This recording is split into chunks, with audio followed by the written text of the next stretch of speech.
जसबीर ओबी के इस हिंदी चैनल पर आप सभी का हार्दिक स्वागत है। परीक्षाएं निकट हैं तो आज हम अव्ययी भाव समास को दोहरा लेते हैं। तो सबसे पहले हम जानेंगे इसकी पहचान के विषय में। क्या है इसकी पहचान? पहला पद मूलतः उपसर्ग होता है, दूसरे और अंतिम पद से जुड़कर यह अव्यय अर्थात क्रिया विशेषण का कार्य करता है। हिंदी शब्दों यानी कि संस्कृत के शब्दों को छोड़कर उसमें कभी कभी पहला जो पद है वो संज्ञा या विशेषण का भी हो सकता है, किंतु समस्त पद क्रिया विशेषण ही बनता है। लेकिन समस्त पद के रूप में जो शब्द हमारे सामने आएगा, जो नया शब्द बनेगा, वो क्रिया विशेषण के ही होगा।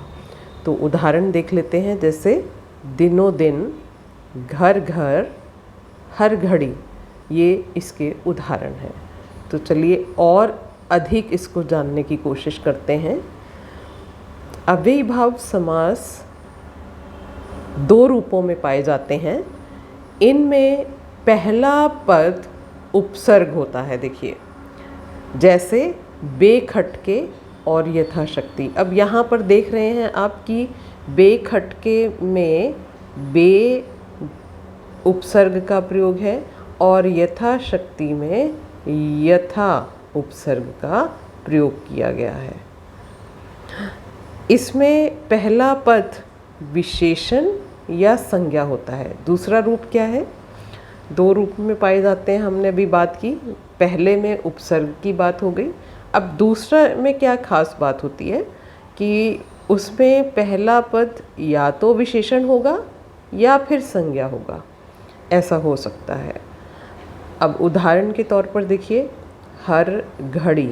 अब इसमें हर शब्द जो है वो विशेषण है। इसी तरह दिन दिन, इसमें दिन जो शब्द है वो संज्ञा है। तो इस तरह से आपने देखा कि जो दूसरे वाला शब्द है उसमें एक ही शब्द को रिपीट किया गया है, यानी यहाँ पर द्विरुक्त रूप अधिक मिलते हैं। द्विरुक्त यानी कि एक ही शब्द को दोबारा जब रिपीट किया जाता है और उससे जो नया शब्द बनता है, तो ये द्विरुक्त शब्द हुए। दिन दिन, हाथों हाथ, इस तरह के शब्द। तो चलिए आइए इसके कुछ और उदाहरण हम देख लेते हैं ताकि हमें इसकी अच्छी तरह से इसे समझ पाएं। पहला उदाहरण देखिए, यथोचित। यथोचित जितना अधिक हो, ये इसका विसर्ग है और ये समस्त पद है। अब दूसरा देखिए, आजन्म अर्थात जन्म भर, ये इसका विसर्ग है, विग्रह है। यथाक्रम, क्रम के अनुसार, ये इसका विग्रह है। अनुरूप, रूप जैसा, ये इसका विग्रह है। आपने देखा कि विग्रह में कहीं पर भी कोई एक रूल फॉलो नहीं होता है इसमें, जैसे कि अन्य समास भेदों में किया जाता है। तो यहाँ पर हमें एक तरह से उसका हम अर्थ समझा रहे हैं विग्रह के माध्यम से। चलिए कुछ और उदाहरण जानते हैं इस विषय में। अब यहाँ देखिए, पहला उदाहरण है प्रत्येक यानी हर एक। निधड़क, धड़क के बिना। बेलगाम, लगाम के बिना। मनमाना, मन के अनुसार। अभी तक हमने जितने पढ़े हैं इसके देख लेते हैं। इसमें फर्स्ट पहले वाले में प्रत्येक में प्रति उपसर्ग है, निधड़क में नी उपसर्ग है, बेलगाम में बे उपसर्ग का प्रयोग किया गया है और मनमाना में मन संज्ञा शब्द है। तो चलिए आगे अगला देखते हैं। बाकायदा अर्थात कायदे के अनुसार, ये इसका विग्रह है और इसमें बा उपसर्ग है। असंगत, संगत के बिना, तो यहाँ अ उपसर्ग का प्रयोग है। यथा कारण, कारण के अनुसार, तो यहाँ यथा उपसर्ग का प्रयोग किया गया है। बखूबी, खूबी के साथ, तो यहाँ पर भी देखेंगे आप ब उपसर्ग का प्रयोग किया गया है। बेकाम, काम के बिना, तो यहाँ भी बे उपसर्ग का प्रयोग किया गया है।